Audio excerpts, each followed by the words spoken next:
بعد السباق ما يخلص، لو رحت سألت اللي كان راكب لامبورجيني انت خسرت ليه؟ تفتكر ممكن يقول لك انا خسرت عشان انا فاشل؟ او عشان انا مش قد المسؤولية؟ وان اللي راكب 28 اشطر مني؟ ليه الاهلاوية غالين وحاقدين على الزمالك وبيتفهوا من انجازاته؟ هقول لك ليه بمنتهى البساطة، بس عايز اضرب لك مثل بسيط كده عشان تفهم بس انا عايز اقول ايه. تخيل معايا كده ان في سباق سيارات، واحد راكب عربية لامبورجيني وواحد راكب عربية 28. يبتدي السباق ويشاء ربنا ان اللي راكب 28 باصراره ومجهوده وعزيمته يسبق اللي راكب لامبورجيني. بعد السباق ما يخلص، لو رحت سألت اللي كان راكب لامبورجيني انت خسرت ليه؟ تفتكر ممكن يقول لك انا خسرت عشان انا فاشل؟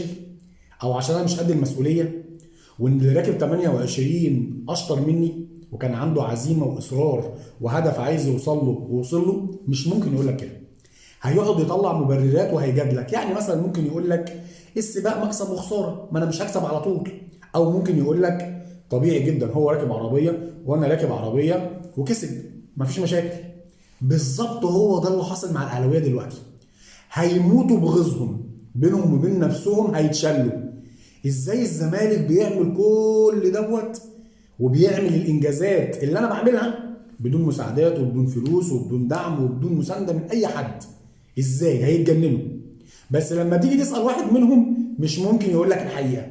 هيقول لك الكوره مكسب وخساره، هو انا هفضل اكسب على طول؟ او عندنا منه كتير، او ما طبيعي ان الزمالك ينافس يعني على الدوري. ايه الجديد يعني؟ ما عملتوش انجاز. هو ده بالظبط اللي حاصل. مش ممكن هتسال واحد اهلاوي ويقول لك اصل احنا وحشين، اصل مجلس الاداره بتاعنا مش قد كده، والله اللعيبه بتاعتنا مش مركزه، همها بس في الفلوس ومش شايفه اي حاجه غيرها. بس لعيبه الزمالك بتاكل النجيله. لعيبه الزمالك وراها جمهور يحرك الصخر. لعيبه الزمالك عندها اصرار وعزيمه وعندها هدف عايزه توصل له. مش ممكن يقول لك كده. هيقعد يجادلك ويطلع لك في مبررات.